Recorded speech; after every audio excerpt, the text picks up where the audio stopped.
Hello and welcome to another episode of Old Gods and New Pagans. Today's episode is on bridging the gap, explaining pagan beliefs to Christians. All right, so we're going to kind of go over a little bit what was last episode, specifically about coming out of the broom closet.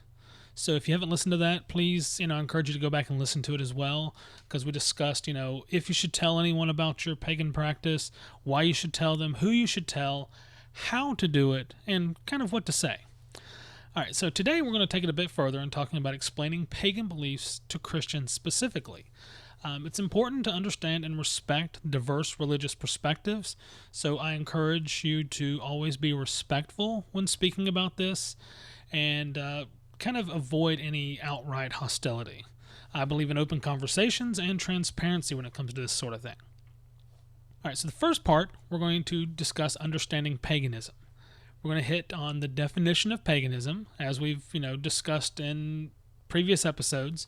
But just in general, it's a diverse array of spiritual beliefs and practices that often center around a reverence for nature.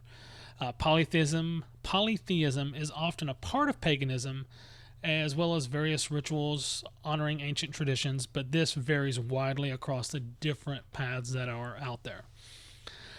Paganism encompasses a diverse array of spiritual beliefs and practices that have their roots in ancient, pre-Christian traditions.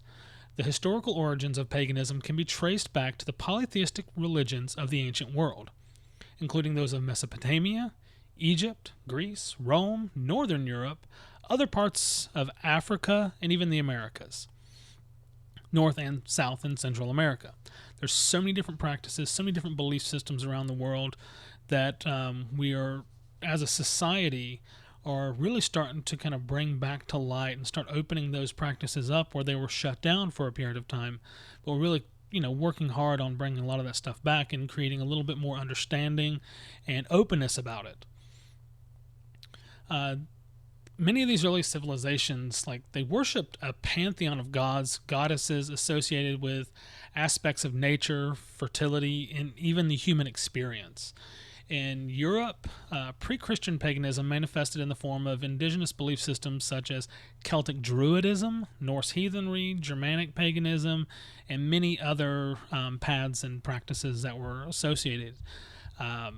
These traditions were deeply interconnected with the natural world and often involved various rituals, ceremonies, specifically seasonal festivals, to honor the cycles of Earth and the deities associated with them.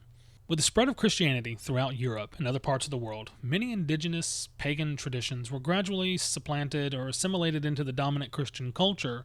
However, elements of pagan belief and practice still persisted, often blending with those Christian rituals and folklore to form syncretic traditions. So we can kind of dissect some of even the modern Christian traditions and find a lot of pagan practices kind of mixed in.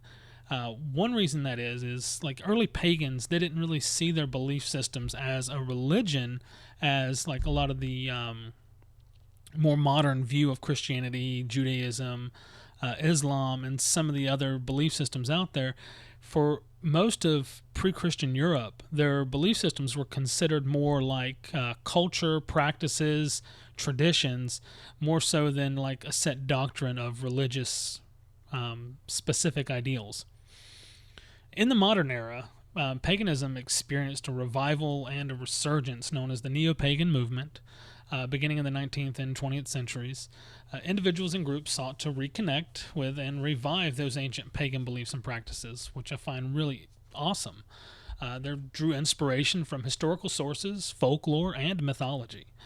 This neo-pagan movement encompassed a wide range of traditions, including the beginning of Wicca, a resurgence of Druidry, modern heathenry, and even forming various eclectic forms of pagan spirituality. Some of these were reconstructions of previous and older traditions. Some, like Wicca, and some of more the eclectic forms of paganism, are, they were new.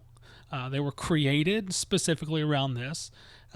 In the pagan community, you'll find some people that are really die-hard reconstructionists. They want to go specifically by whatever the ancient practice was, and the sense of a lot of people that follow the Norse practice, they really focus on a very small, narrow time frame of like the Viking Age, of where they were doing during the Viking Age, and that's the practice that they encompass. Where some people will reconstruct and go back even further, and toward animism, and some will bring in these newer, modern neo-pagan movements like Wicca and some of the eclectic paths. And I'm not here to tell you one is right or wrong. It's important to find a path that's right for you. But you should absolutely be true to yourself and true to the path you choose. If you choose one of the ancient paths, say you want to strictly say Celtic druidry, you want to go down that path, it's important to be true to that path and not, for lack of a better term, pervert that path with some new age and you putting in your UPG or your unverified personal gnosis or ideals into that path and try to sell it off as this is the way it should be when it's something that you created or something you added to it. So it's important to be true to that path when explaining this to others as well. Paganism continues to evolve every day and adapt in response to contemporary social, cultural, and environmental concerns. While it's rooted in ancient traditions, modern paganism embraces diversity, creativity, and really that individual spiritual exploration. It offers a rich tapestry of beliefs, practices, community connections for those seeking a deeper connection to the natural world and the sacred mysteries of existence. That's my example of paganism. That's the quickest way I've been able to really kind of explain paganism and where it's come from and where it's going to Christians. Some common misconceptions about paganism, particularly within the Christian community, one is that all pagans are witches or Wiccans. While Wicca is a form of modern paganism, not all pagans are Wiccans, not all Wiccans are witches, and not all witches are Wiccan. That's a tongue twister. Aha, I'll have to figure that one out. Because paganism encompasses a wide range of spiritual traditions, including, like I said, Druidism, heathenry, Hellenism, and so many others. Wicca is not the only path. Another common misconception is that paganism is satanic or evil. This is a misconception rooted in misunderstandings and stereotypes and a lot of just fear. Paganism is a diverse umbrella term for various earth or nature-centered spiritual practices that does not involve worshiping Satan or engaging in any evil practices. Most pagans don't even believe in a Satan or an all-evil figure anyways. Another misconception is that all pagans worship multiple gods as equals. While some pagan traditions are polytheistic and look at multiple gods, not all pagans worship multiple gods. Some may be monotheistic, duotheistic, believing in a single god and goddess, or even atheistic. There are some pagans out there that are atheists. They don't believe in a central god figure or any gods that are like in this all-powerful level. They believe in nature and they focus on worshiping nature and their own personal spirituality rather than the deity worship. Another misconception, paganism is a homogeneous religion. Paganism encompasses a broad spectrum of beliefs and practices, making it far from the monolithic religion. Different pagan traditions may have vastly different rituals, deities, and beliefs. Two different pagan paths that evolved in different parts of the world, they might have some type of an ancestor worship, like say Africa and North America. They may both have ancestor worship as part of the practice, but they may do it in a very different ways and for different reasons as well. Another misconception is that it's about spells and magic. While magic and spell work are elements in some pagan traditions, they are not a sole focus of paganism, even in those traditions. Many pagans prioritize a spiritual connection with nature, their community, personal growth, and just simply ethical living over magical practices. Another belief is that pagans are 100% anti-Christian. While some pagans may have negative views towards certain aspects of Christianity, much of that is because of religious trauma that they experienced early in life. But not all pagans are anti-Christian. Many pagans coexist peacefully with people of other faiths and respect the diverse religious beliefs. I even know some Christ-centered pagans out there that they worship their Christ deity, but they also believe that Christ is a deity among many, and that they follow a lot of pagan practices, but they follow a lot of pagan practices, but they really focus on the teachings of Christ and try to build their life around that, which is really cool. Another misconception, paganism is a New Age fad. While there have been a resurgence of interest in paganism over the recent decades, especially in the West, pagan traditions have ancient roots that predate Christianity, and even the Christian belief system comes from Judaism, which comes from a polytheistic pantheon of gods, which is essentially pagan in its own way. It just evolved out of that. One of my favorites is that pagans practice ritual nudity.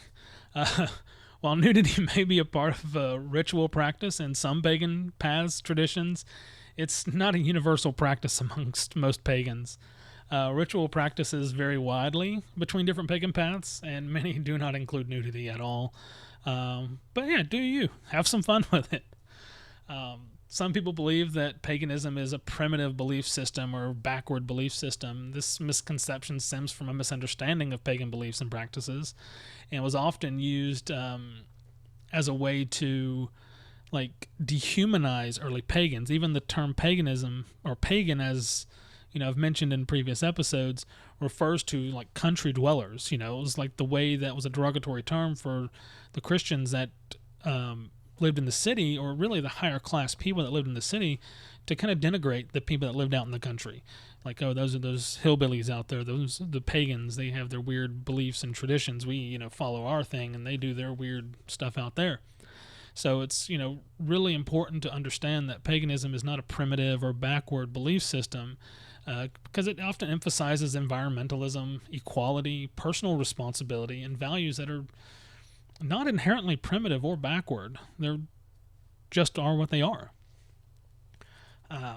This is one that we've been trying to address a lot more in recent years, is that paganism is specifically for white Europeans.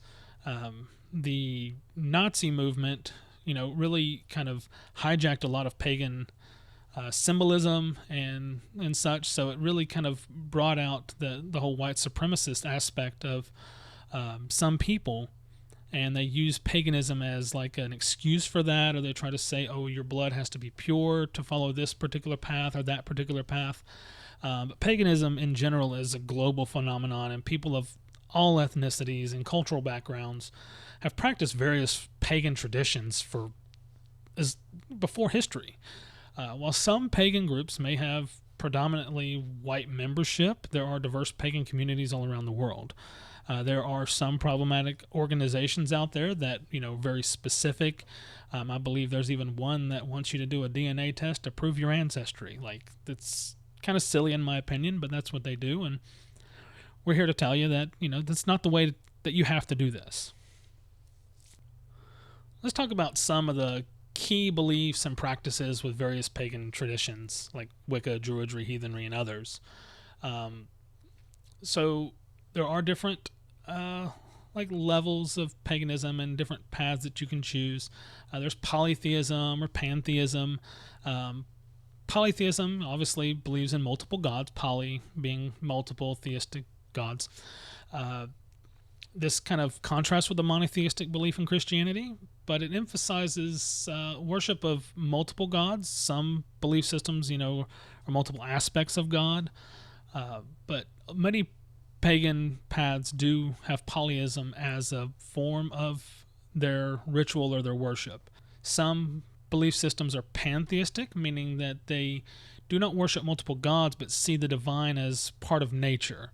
That, say a Mother Earth kind of deity. It's not so much as a god, but it is something worthy of, honoring and worship. Or some pantheistic might see that the universe is that. One key, belief with most pagans is a reverence for nature.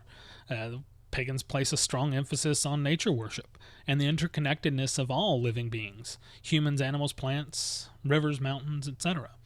Pagans may view the natural world as sacred and see divinity manifested in those elements, such as trees, animals, bodies of water, as I said. While Christianity also teaches stewardship of the earth, pagan beliefs often prioritize a direct connection with nature rather than just a kind of a side quest, as you could say. One other kind of key belief with paganism is an acceptance of diversity. Because pagans tend to embrace the diversity in religious beliefs and practices, the diversity in nature, where you have all these different plants, animals, insects, reptiles, amphibians. You have all these different aspects of nature, all these diverse aspects of nature that really work together and connect with each other in different ways. Pagans embrace this among their paths by valuing individual spiritual experiences and interpretations. While this may contrast with some interpretations of Christianity, which may assert that the exclusivity of their faith and view of other beliefs as a false or misguided. So while pagans are a little bit more accepting of diversity of pagan paths, because not everyone's path is the exact same, that does contrast some with the many interpretations of Christianity. So keep that in mind. Many pagans do, as I said before, that magic and is not the biggest part of paganism, but it is a part of paganism. Many pagans embrace magic and the ritual aspect of it as part of their spiritual path. This can include things like spell work, divination, ceremonial rites aimed at manifesting desired outcomes or connecting with the divine. While some Christian denominations may engage in ritualistic practices, magic is generally not accepted or practiced in mainstream Christianity. But for a lot of spell work and magic practitioners within the pagan path, a great way to explain that to a Christian and to kind of compare that to Christian practices would be to compare it to prayer specifically. So a lot of the spell work and magic that pagan practitioners use is similar in a sense to how Christians pray. You have it's all about the mindset. It's all about, what you're asking, maybe the ritual within it. A lot of Christians I've heard pray, they have a very strict structure in how they pray, particularly when blessing food or opening a ceremony. They have their own rituals and practices. They do that. And it's really not much different than the way that pagans, incorporate ritual or spell work in their practice as well. Pagans tend to focus on personal responsibility and empowerment more so than believing that there is one all-seeing God or all-evil figure out there pulling the strings and manipulating things. Pagans tend to focus more on personal responsibility on that. Rather than, relying on divine intervention or external authority figures to help, we really focus on our own self and our own wisdom and our own spiritual growth to get us through situations. In this next little section, we're going to kind of address some Christian perceptions of paganism, and we're going to kind of combat those with some context and interpretations. And I'm actually going to go into a few Christian scriptures that are really common amongst Christians that kind of push against paganism in a lot of ways. So I'm going to go into this a little bit. It's important to approach this with a nuanced understanding of historical context, specifically these biblical passages, because over time these phrases and things are overtranslated, mistranslated, and altered as they're said over and over again, and new interpretations come about. So we're trying to go back into some historical context with these, and let's dive in. One of the most common scriptures I see that are thrown out against paganism or pagans in general is Exodus 22:18. Thou shalt not suffer a witch to live. This was used particularly during the Salem trials as a way of justification of killing off people that were deemed witches, or what they believed were witches, or what they just claimed were, so that they could manipulate people. This passage is often cited to justify the persecution of individuals who they believe are practicing forms of magic, divination, or anything deemed as witchcraft by some authorities. However, the term witch in this context may not accurately reflect the practices or beliefs of any of the ancient pagans. The Hebrew word translated as witch in this verse, I'm not going to try to pronounce this word.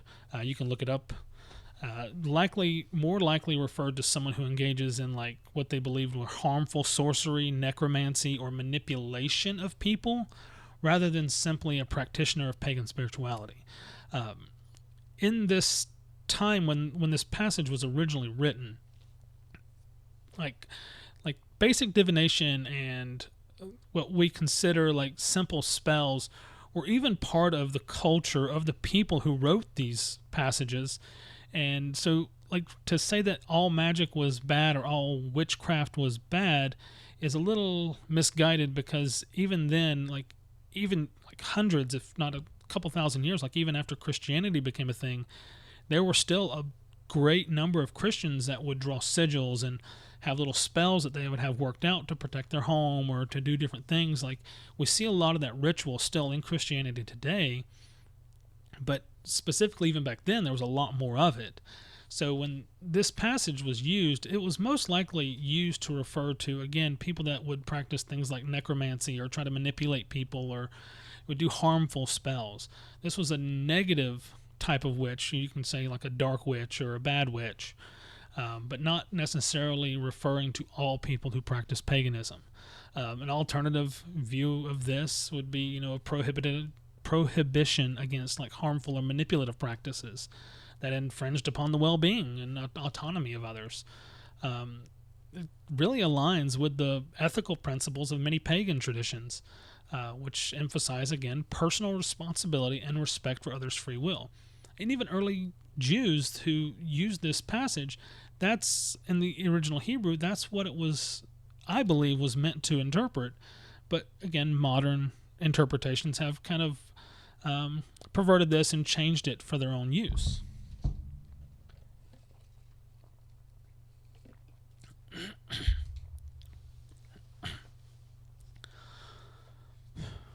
Another passage that's commonly used by Christians to denigrate pagans or Wiccans and such is Deuteronomy 18:10 through 12, I believe. Let no one be found among you who sacrifices their son or daughter in the fire, who practices divination or sorcery, interprets omens, engages in witchcraft or casts spells, or who is a medium or spiritist, or who consults with the dead. In historical context, in the ancient Israelite society, these were concerns about practices. There were concerns about practices such as child sacrifice, divination, necromancy, which were associated with the current culture of the region. Remember, Abraham was willing to sacrifice his own child to his God before an angel stopped him. So when a lot of Christians point fingers at paganism about human sacrifice and things like that, you may want to bring that up in a very respectful tone. Don't be, combative about it. But it's important to remember that, human sacrifice was also a part of their religion at one time too. I believe this passage in its time and in its context was an effort of the religious leaders to start to create a sense of morality within their religion to reflect a changing time. Just like now, we look at all these, past practices like human sacrifice, child sacrifice as inherently bad. It was around this time that this was being written that peoples around the world started feeling the same way. So this was their attempt at saying, hey, we don't need to do this anymore either. And that was, along their methods, and it was again perceived as morally harmful on these things.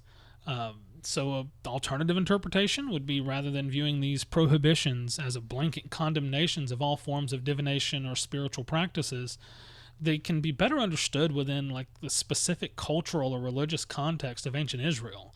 The emphasis here is on avoiding practices that were perceived as spiritually or morally harmful, rather than condemning all alternative spiritual paths outright. So with those practices, or rather with these scriptures that a lot of Christians use to condemn paganism, it's really good to look into its original context. And it wasn't so much condemning the practices of all peoples, it was condemning those that were perceived as morally bad.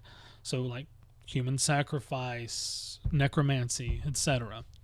So the context is important when discussing these sorts of things.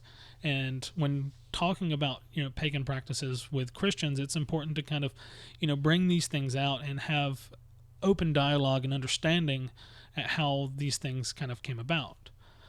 Some more Christian perceptions about paganism, they really stem from misunderstandings, stereotypes, and fears that have been perpetuated over centuries. Let's look at some of these perceptions and discuss why they are not based on facts. Particularly in modern times, paganism was association with Satanism, or Satan in general. Many Christians equate paganism with Satanism. They see it as the exact same thing because they just don't understand, viewing both as inherently evil or diabolical. Reasons behind this perception is that this association likely stems from historical efforts by early Christian authorities to demonize and suppress any non-Christian belief systems, including pagan beliefs. Additionally, the use of symbols and imagery associated with nature and the occult in some pagan traditions may contribute to this perception. Paganism and Satanism are distinct belief systems, completely separate with different origins, principles, and practices. While Satanism often involves a worship or veneration of a Satan figure as a deity, like Lucifer, paganism encompasses a wide range of spiritual traditions that emphasize a reverence for nature, polytheism, and rituals honoring ancient traditions. Most pagans do not worship Satan, subscribe to Satan beliefs, or even believe that a Satan figure even exists. A lot of the early beliefs, associating with Satan with pagans stemmed from like ancient nature, kind of chaotic deities like Pan and such, whereas like the early images of Satan were altered to look more like an evil version of Pan.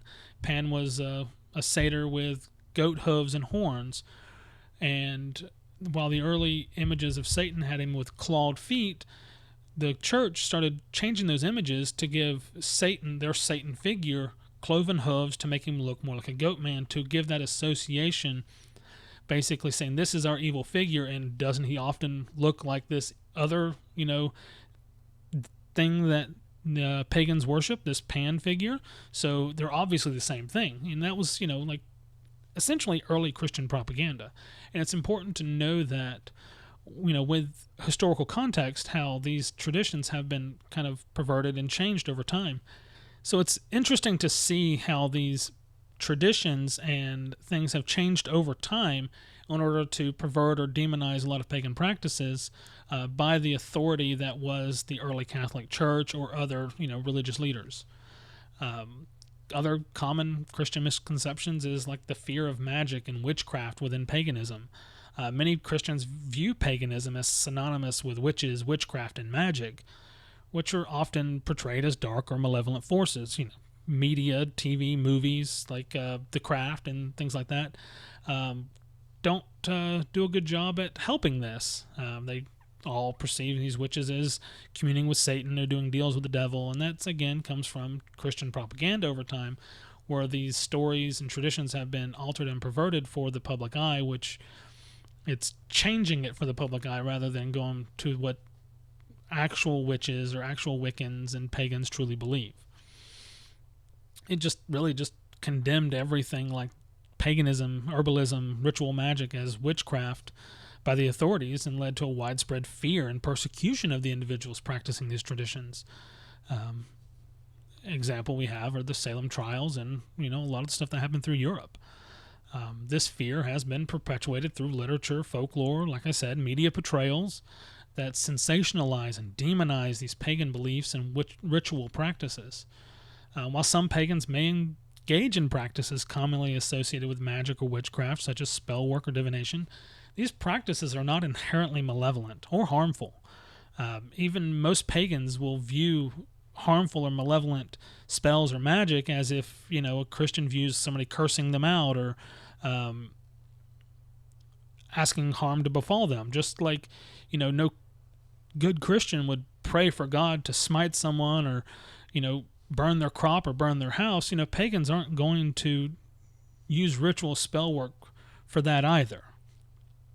And anybody who does is kind of pushed out of society, just like the Christians would push somebody out of their church that was inherently, negative and bad and wanting to hurt people. The pagans would do the same thing.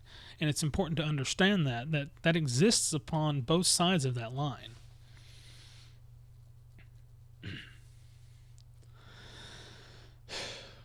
Because many pagans view magic as like natural and an ethical tool for personal transformation, healing, spiritual growth, rather than as a means for causing harm or controlling others. Another Christian perception regarding paganism is that they regard pagans as lacking morals or any like ethical guidelines or rules, and see pagans as more morally relativistic or even hedonistic. Reasons behind this perception is, again, from those old misunderstandings of pagan ethics, those old misunderstandings of culture, which, pagan ethics which prioritize principles such as a respect for nature, personal responsibility, and harm reduction. Just because we don't have an adherence to a strict set of commandments or dogma doesn't mean we don't have morals.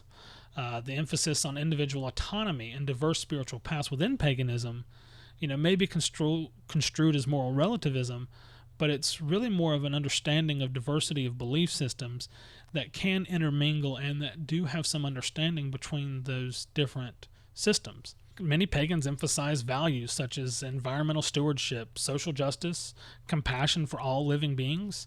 While pagan ethics may differ from those found in mainstream Christianity, they are grounded in principles of integrity, reciprocity, and respect for the interconnectedness of all life. Common Christian perceptions of paganism. So, kind of concluding, those perceptions, many Christian perceptions of paganism reflect historical biases, cultural stereotypes, misconceptions that are really not based on a factual understanding of pagan beliefs and practices, but more on fear and misunderstanding. By fostering this dialogue, this education, and mutual respect between individuals of different faith traditions, different beliefs, we can work to overcome these misunderstandings and promote a greater understanding and acceptance of religious diversity. Religious diversity is a great thing. We should respect other people's beliefs and their belief systems and just strive to understand them as opposed to demonizing them and pushing them to the fringes of society. Another thing to consider when speaking to Christians or really anyone of another faith about pagan spirituality is trying to find that common ground. Find, your shared values. So, like shared values between paganism and Christianity, such as environmental stewardship, community belief, and community help and involvement. A lot of churches believe in helping their surrounding community with, like, food drives and things like that. Pagans have the same pursuit of community connection. We both pursue personal spirituality. We have common ground for dialogue, cooperation with each other. I see churches all the time. You have the Baptist and the Pentecostal over there, that they might have, slightly different beliefs. They kind of fall under that same Christian banner, but they have slightly different beliefs, but they can come together for their community. And I believe pagans and Christians can also come together for their community as well and help each other grow spiritually and to foster that understanding and that acceptedness between each other. And that's only going to happen with cooperation and open dialogue and respectful dialogue. Some things to also consider with finding common ground is like acknowledge the diversity of beliefs and practices within both pagan and Christian communities. Recognize individual differences and try to avoid any broad generalizations like pagans are all Satanists or Christians are all hypocrites. So, get rid of those destructive generalizations and try to understand the individual differences and the individual similarities between both sides of that line. Interfaith cooperation is a huge thing. Like I said, like the pagans and the Christian groups coming together with mutual respect and collaboration for their communities to help people, to help the planet, despite their theological differences. And it's important to keep that dialogue open. Open-minded dialogue, respectful communication, and fostering understanding to build that bridge between the different religious traditions is a huge thing. And our communities really need to get together to, bridge that gap and bring things together. Some kind of tips for bridging that gap would be like building some strategies for initiating respectful conversations. Talk within your community about how to approach those from the other side of that line, so the Christians, the Abrahamic faiths, or any, like there are even some infighting between different pagan groups. So really, work within your community to foster an understanding of everything outside that community in order to, one, understand the similarities, but also the differences, and to find respectful grounds to have those dialogues open. So I know that was a lot, and I'm trying to cut this a little short, but things that, we talked about here and I would really like to, put a little emphasis on is when you're speaking to people of other belief systems, particularly Christians, Muslims, etc., there's some things that you should, some steps that you should really focus on when that dialogue. One is helping the understanding aspect between Christianity and paganism, and try to keep that dialogue open to help each other understand both sides of that dialogue. Another thing is address those perceptions and misperceptions of paganism or even Christianity, and kind of talk about, be informed and research the differences and specifically the similarities between those, so you can find some of that common ground in order to, keep that dialogue open. And, definitely address those misconceptions and explain why those misconceptions are either harmful or just not factual or based on any logic at all. And, of course, we need to find that common ground, between each other and find ways of bridging the gap in between the different belief systems. Thank everyone for listening. I invite you to follow me on social media. You can find me. You can look for Old Gods and New Pagans, or find me on social media. Just search for Becorath, Becorath. You can leave messages, comments. I'm open. I read everything everyone sends me. I don't always reply, but I absolutely try to read everything that is sent to me, and I will address any questions, concerns. If I don't know the answer, I guarantee you I will find the answer for you.